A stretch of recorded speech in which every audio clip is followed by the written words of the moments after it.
adults. This was done in 2015, over the last 15 years, that is from 2000 to 2015, where they found that over 200,000 child marriages had occurred in that 15-year period. And that's probably underreported because some states provided no data. So this is something that does happen in the United States. And there's one fellow ex-evangelical on Twitter who has a thread on this right now going viral, involving her own experience and knowledge of the homeschool far-right evangelical community growing up, and that's Catherine Brightbill. It's her Twitter handle is @KE_Brightbill. And I would definitely recommend that everyone read that thread. It's also got a lot of responses where other people are sharing their stories of being groomed, particularly women when they were children, teenagers, being groomed by adult men in conservative evangelical communities. So it happens a lot. So despite the fact that it might seem a little bit cartoonish to have this response that, well, it's okay because Mary and Joseph did it, I never heard that particular kind of justification for this sort of thing growing up, but abuse and child marriage is something that happens in conservative evangelical communities and gets swept under the rug. Yeah, but again, it comes back to that justification. And, because I've heard about this in the past. A couple of years ago, we had a woman on who had broken away from this thing called the Quiverful movement, which, at the time I had no idea what she was talking about. And a lot of this kind of abuse, exactly what you're laying out, is right in that community. Yeah, Quiverful is just one particular ideology that is very extreme. And it's often associated with Christian ideological homeschooling, which is the majority of homeschooling that's done in the United States. And it teaches women to be, that old-fashioned and horrible word, helpmeets to men. Also women are supposed to have as many children as possible. They are considered to be their quiver of arrows, to be warriors for God, that kind of militaristic metaphor that you meet in hardline fundamentalist Christianity. So they're supposed to be basically baby factories. And when you're raised in that environment as a woman, you often get denied educational opportunities. You have to go through this sort of courting thing instead of dating, where your options for marriage are very limited and controlled by your parents. Marriage, of course, is your primary goal. If you're a woman, you probably don't get to get higher education. And you start taking care of the other kids in your family as soon as you get old enough to do that. Yeah, and again, as I remember, she had basically laid out all of the different avenues of abuse. Obviously the pumping out a child every 10 months, one after another, so that it's kind of to saddle you into the family. But it was also this kind of this sexual abuse and all of this stuff that was just, you go. But I thought these are people who are Christians. They believe in the Word of God and all of this stuff, and yet you see this cultish kind of behavior.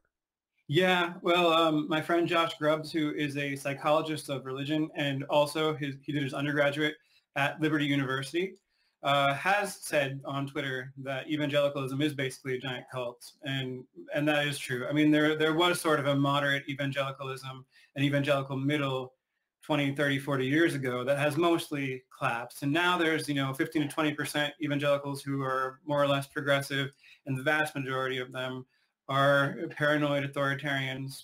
81% voting for Trump is a pretty definitional figure. Yeah, that's huge. But here's the thing: I don't want to make it sound like I'm bashing Christians. Look, I think religion is kind of, it's a good thing, in like anything, in moderation. But I find that these people have taken things to this extreme, and one of the reasons someone had asked me, why do I believe the allegations against Roy Moore? I go, because you look at his behavior as in public life, and this rigid ideology that he follows. It just tells me that this is somebody who probably at some point has some deep, dark, nasty secrets that he ran away from, be it alcoholism or drug abuse or, petting a 14-year-old girl. But he traded that for this extreme religion, because that's always been my view. I mean, people who have done, I look at people who are former alcoholics, some of the worst people I know now spouting religion. It just seems to be part of my life experience. Yeah, well, I mean, we do see things like that time and time again. I would define fundamentalism as a misdirected response to trauma that can be perpetuated communally and generationally. So fundamentalist religion of any kind, including fundamentalist Christianity, is unhealthy. That doesn't mean that all religion is unhealthy. But the thing about conservative religion is it operates, it works very well to provide cover for abusers because you have this patriarchal ethos. You have this rigid hierarchical authority going on. And abusers, sociopaths can use that sort of thing very well, and particularly if they're white men, they're going to be trusted. And women, children who might accuse them of something are not going to be trusted by the community. And given that evangelicals are really paranoid, authoritarian, all about power and control for the most part, and we're talking about white evangelicals, conservative evangelicals, the vast majority of them, those Trump voting evangelicals, there's a lot of abuse in their communities, and it's starting to be exposed more and more. We focus a lot on the Catholic Church with that. Right. And I think, as Catherine Joyce has argued, it was easier in a certain sense to start to unravel this in the Catholic Church because the Catholic Church is so centralized. And Protestantism is very decentralized. So when we're talking about evangelical Protestants, you've got a huge multiplicity of denominations, but we're starting to see patterns. We're starting to see more and more abuse exposed, and we're also starting to hear more from ex-evangelical voices.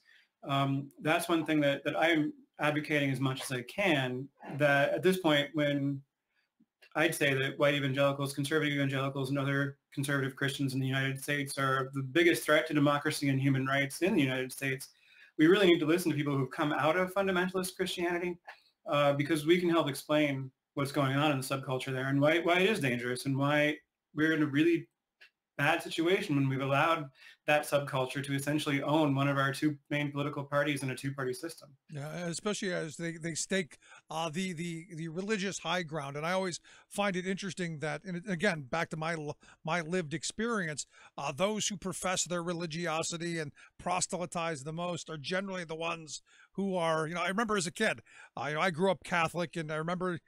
There was a guy who, was all over the priest on Sundays, but on Saturdays you saw him down on the stroll picking up hookers. So it was, it just, again, one of these moments where the guy who's out there doing the preaching, generally the guy out there doing a whole bunch of other stuff. Yeah, well, remember Ted Haggard? And of course, he was president of the National Association of Evangelicals, had President George W. Bush's, and then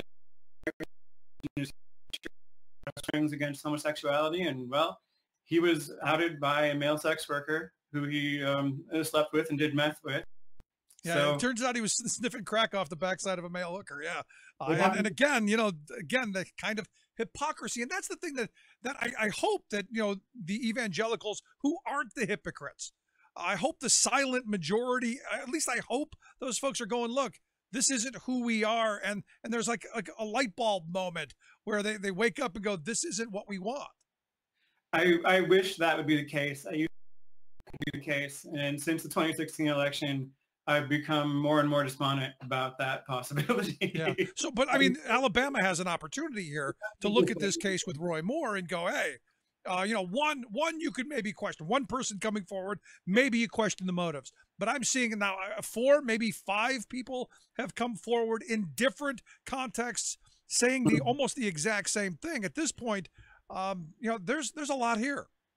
Yeah, it looks very bad. And as we've seen with all these other scandals recently, Harvey Weinstein, Kevin Bacon, and all these scandals, there are a lot of reasons that many women, well, not so much women involved in the Kevin Bacon scandal, but anyway, that women don't speak out about this, right? Because they're often not believed, because they often are dismissed, or they think it's going to cause problems in their lives. And we're seeing Moore's evangelical defenders respond precisely within that pattern. So it takes a lot of bravery for survivors of this sort of abuse to speak out in the first place. And, my position is definitely we should listen to them. And it's more likely, that they're going to be telling the truth than not, because they have a lot of disincentives not to speak out. Yeah, but here's the thing: when you're talking about Weinstein or Kevin Spacey or Louis C.K. or Casey, whatever, you're talking about.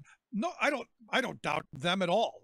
I don't think anyone doubts that the people in Hollywood have done what they're accused of. I am kind of taken back that that there's the right wing in this country has gone to defending Roy Moore, and you got Hannity and Fox News and the rest of them coming to, oh no, he said, she said, nonsense. I think there's a lot of smoke here.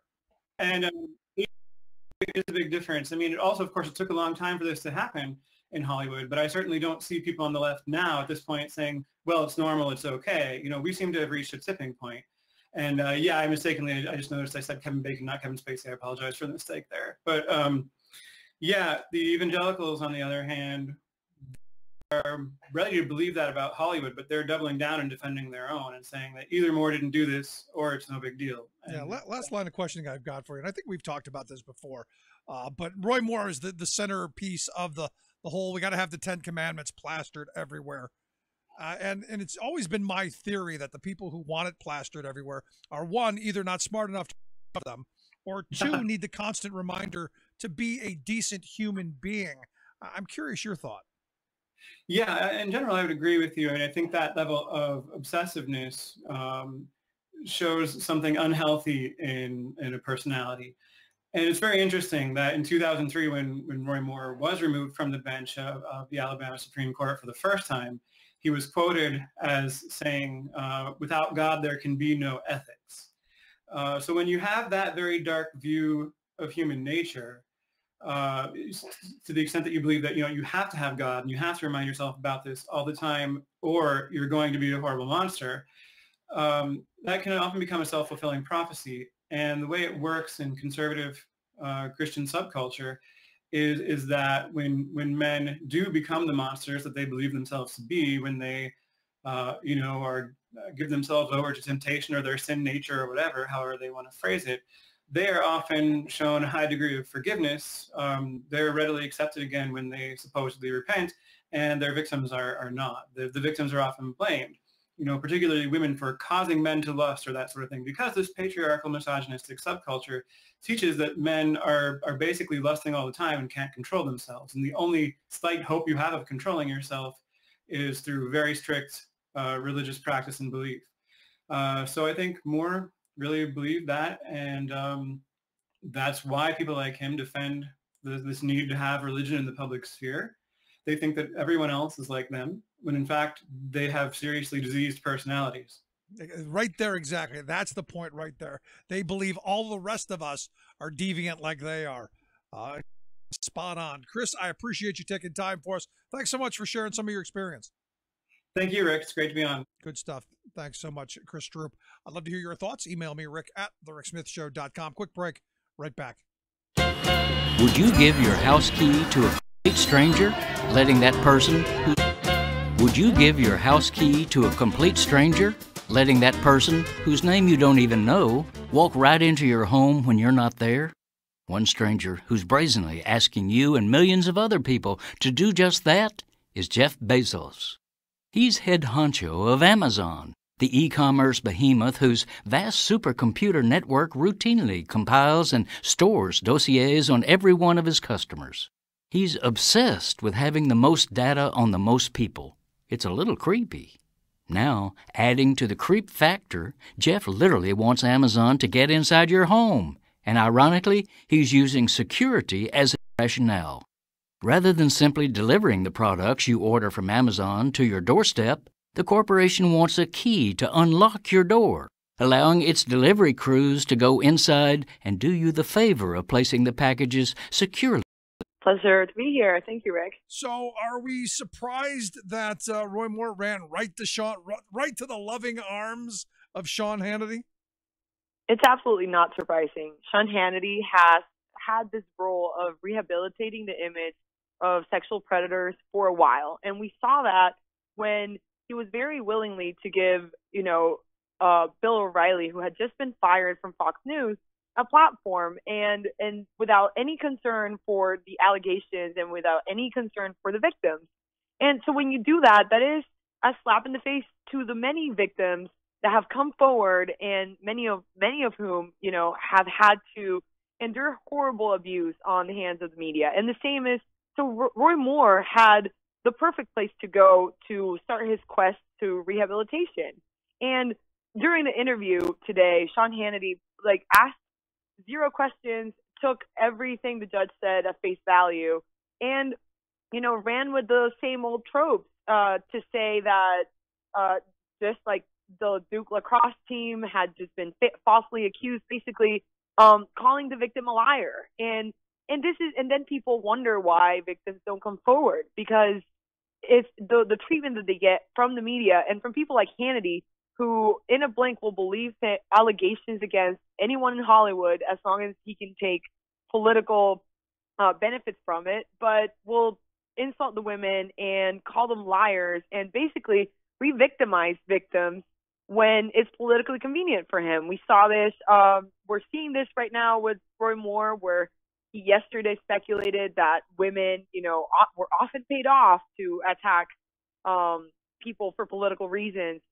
We saw it with Bill O'Reilly, whom he continues to provide a platform for, both in his show on Fox News and on the radio. And we saw it with the president. We saw it with the president after the Access Hollywood tape, where we all heard from the president's voice, just basically bragging about what is sexual assault, fundamentally.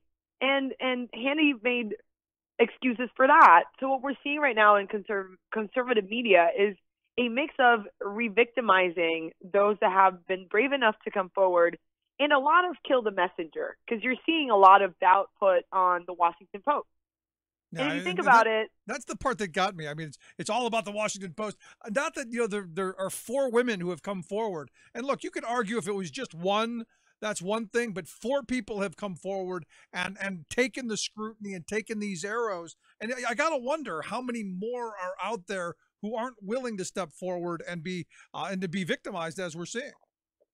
Yeah, one of them today was doxxed.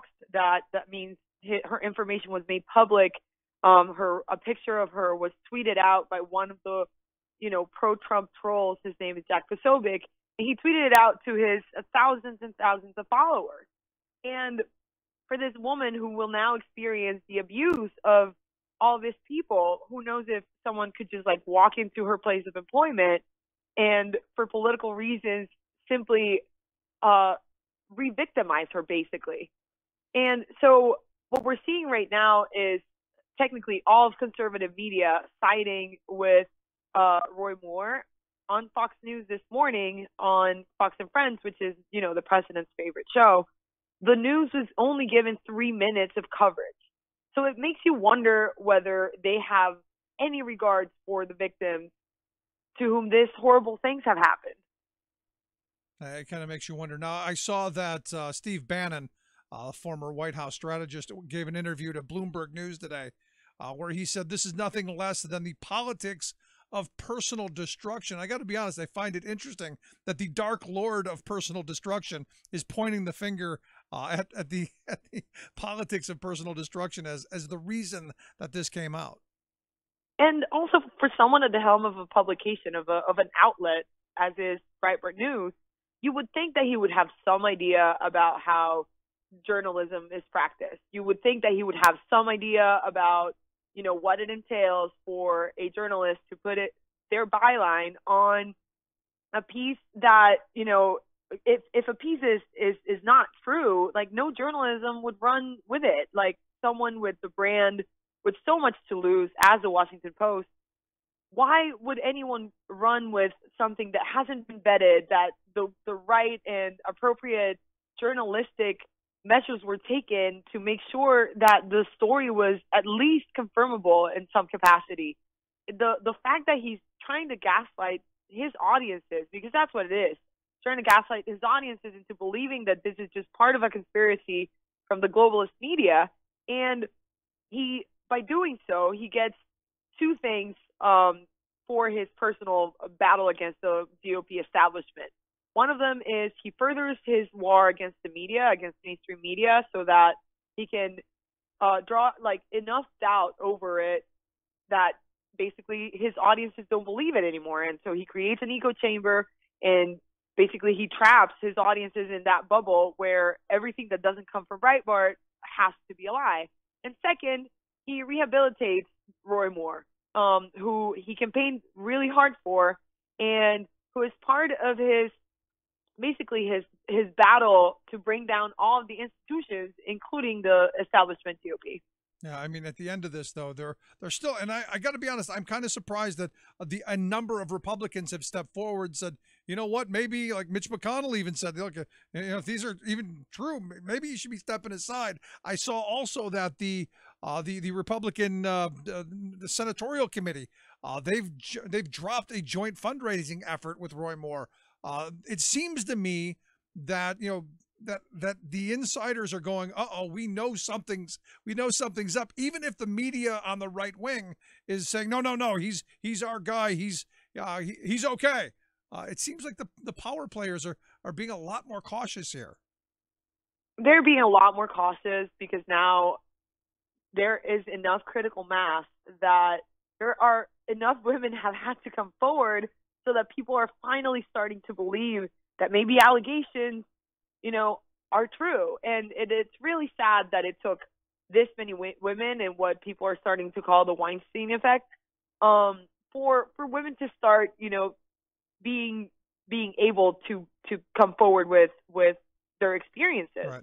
It's really sad because they understand that often they will be re-victimized, that often their name will be rolled in the mud. And it's a very brave act that they're doing. And by, casting doubt on their allegations and calling them liars, basically right-wing media, what they're doing is perpetuating a situation in which women are constantly terrified of coming forward. One of the things that Moore said today on Hannity's show, of course with no pushback, and just taken at face value by Hannity, was that one of the reasons to doubt the allegations was that they hadn't been brought up before. Basically, he said that the fact that it had been 40 years before this, came to light, meant that it was a lie.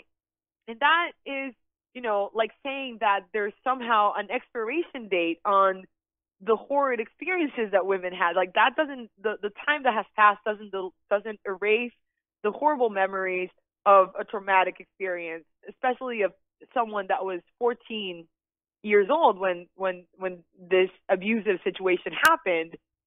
That the time that has passed does not erase the fact that this person was hurt in a very serious way, and doesn't erase the fact that someone that has those kinds of allegations against them should probably not be rehabilitated by right-wing media to be able to run for office. Right, and shouldn't be sitting in the halls of power.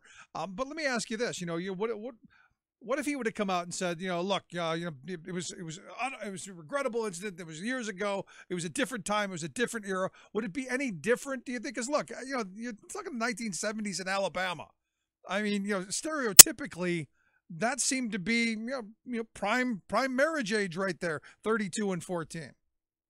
It should absolutely not be acceptable, and especially that would put right-wing media, and specifically the alternative right-wing media, the far right, the one that lives, in 4chan and all the message boards, and mostly the pro-Trump Twitter trolls, it would put them in a very serious bind. And I'm talking about the Breitbart audiences and the InfoWars of Alex Jones. It would put them in a really serious bind because one of their pet narratives that they use to attack everyone basically that doesn't agree with them is in fact pedophilia. They often wage attacks of pedophilia against every single progressive that they encounter. And so to have someone that they have defended so fervently, even they defended Roy Moore against Trump. So let's put into context that Trump did not endorse Moore. He went with Luther Strange, who lost the primary. And you have the far right wing media, the Breitbarts and the InfoWars and the pro-Trump trolls and the alt-right, they all, in their anti-establishment quest and anti-establishment fight, they all supported Roy Moore. So to have him accept on the record that this actually happened and that it was, maybe blame a youthful indiscretion or whatnot, would put them in a very complicated situation because that is, in fact, their favorite narrative. Yeah. And it would be very hard for them to to disprove it. Good point. Does this go away before Election Day, or does it only get worse? Because, you know, I see these when one allegation happens, I often wait for the floodgates. And look, you know, 3 more people came forward. I fully expect more people to come forward. Do you think this goes away before December 12th? If media does its job, it shouldn't go away.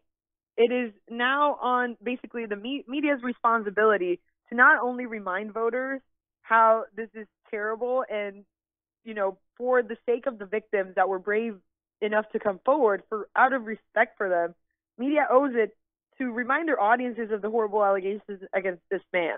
So if media are doing their job, no, it should not go away. There you go. Christina, I appreciate the time. Great talking with you.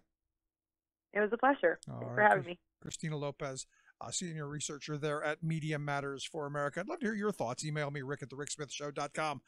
Do you think it's allegations true, false, youthful indiscretion? What do you think? Email me, Rick at thericksmithshow.com. Quick break. Right back after this. Stick around.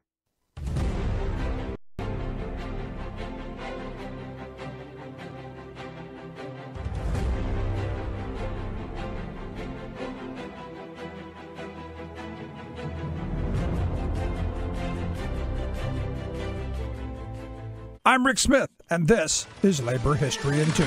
On this day in labor history, the year was 1933. That was the day that Hormel plant workers in Austin, Minnesota began a sit-down strike. The company head, Jay Hormel, boasted that his company was a benevolent dictatorship. Workers agreed that the company was a dictatorship, but not very benevolent. The 1929 stock market crash and Great Depression hit the Hormel plant hard. Hormel implemented a plan to spread the work to keep as many workers employed as possible. Some workers called the plan Spread the Misery. There was a major reduction in the number of hours worked by each employee. Due to the policy, Hormel employees joined the ranks of the working poor. By the spring of 1933, Hormel workers were seriously discontent.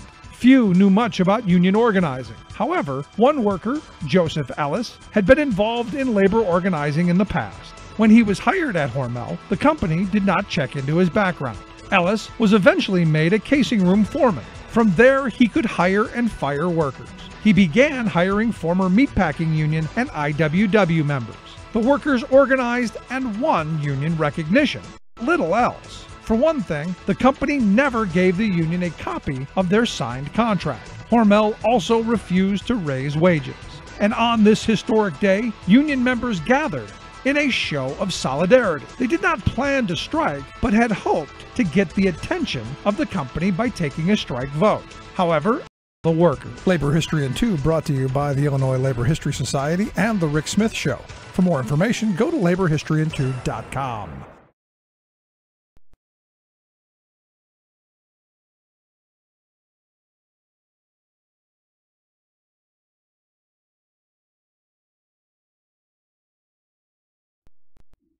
Five, four. Welcome back to The Rick Smith Show. Check out our website, thericksmithshow.com. Let's go to Washington, D.C., find out what's going on there. Doug Christians, reporter with Talk Media News. Doug, thanks for taking time for us. So what's going on in the big city? I got to imagine the buzz in Washington, Roy Moore and allegation. Well, as a 32-year-old man, he was fondling a 14-year-old girl.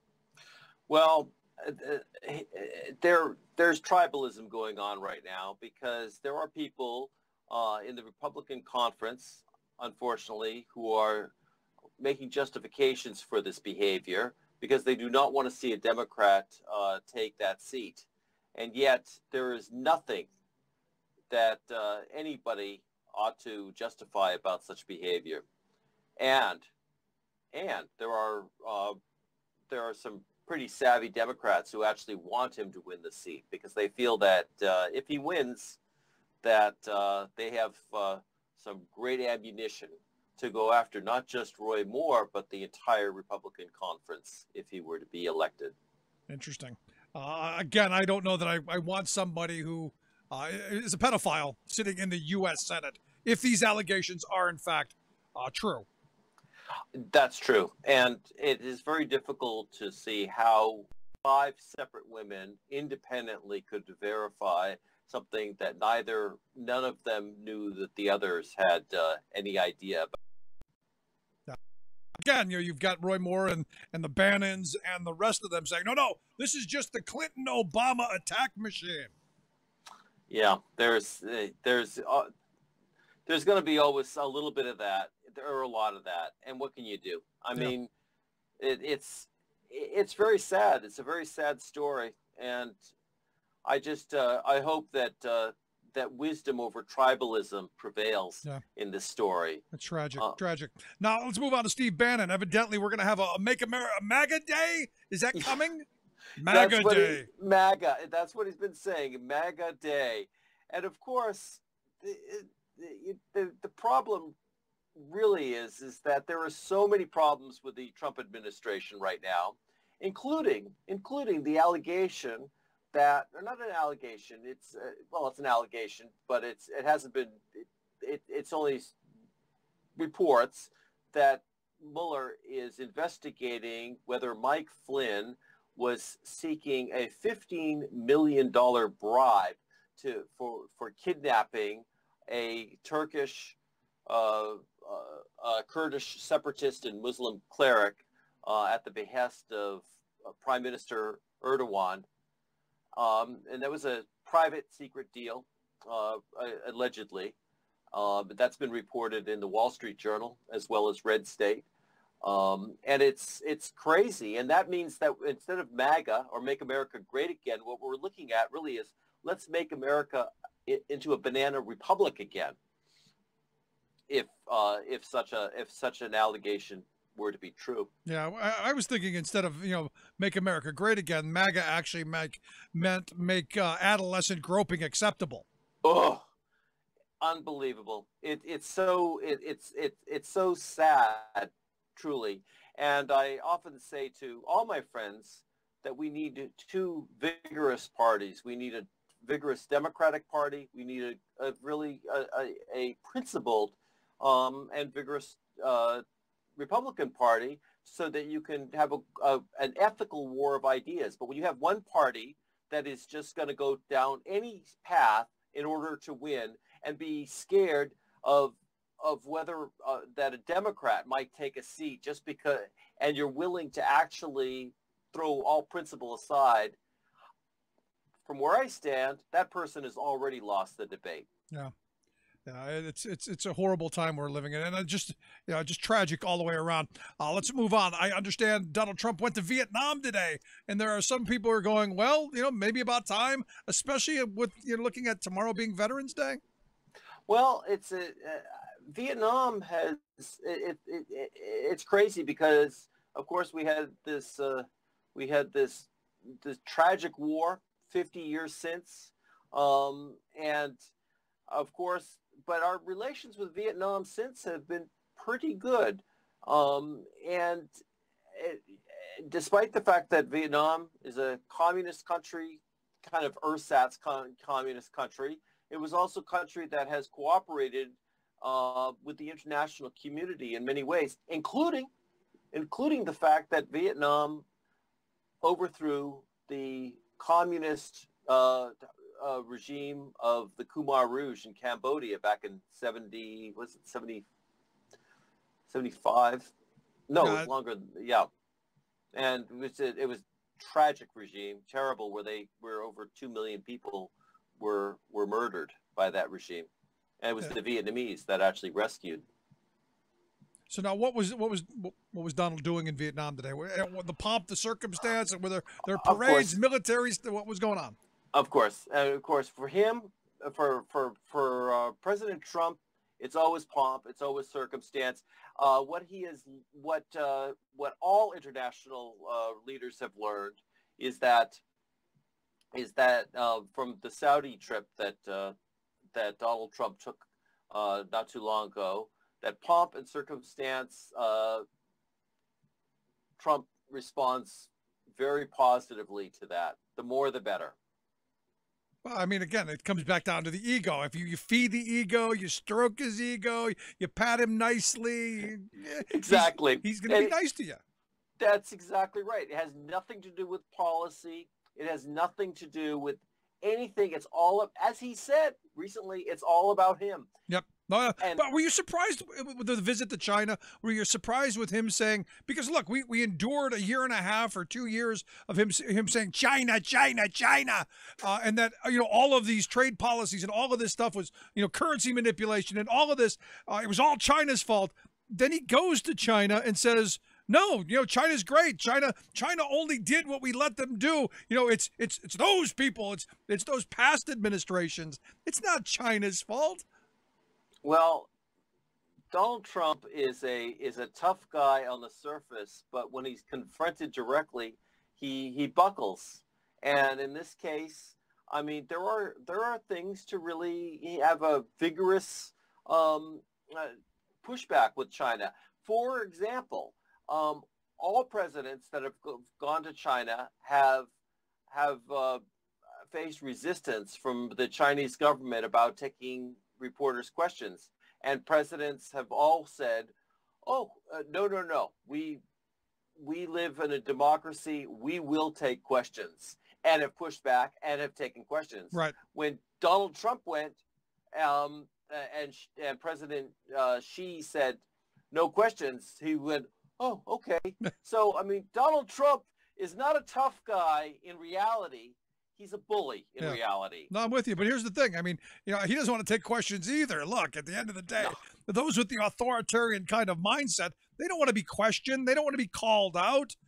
They want to do what they're going to do and everyone else fall into line, which, again, you come back to, as our commander-in-chief, as our chief, person around the world, are you concerned that the reports coming out of the State Department that something like 60% of the career diplomats have fled the State Department because of just how unstable, how insane, and how they're being attacked? It is a very disturbing trend. And Barbara Sutherland, who is the former ambassador to Panama, wrote a letter pressing the panic button, really. She said that all these diplomats that are leaving, they are irreplaceable. There was one diplomat, a friend of mine, that just left as the ambassador to Vietnam. He just left on Saturday as ambassador. He'd been there for decades. He's fluent in Lao, fluent in Vietnamese, inculcated in the culture. This is true with most of these career diplomats. They are irreplaceable. It'll take decades to replace them. And it's just not possible to simply...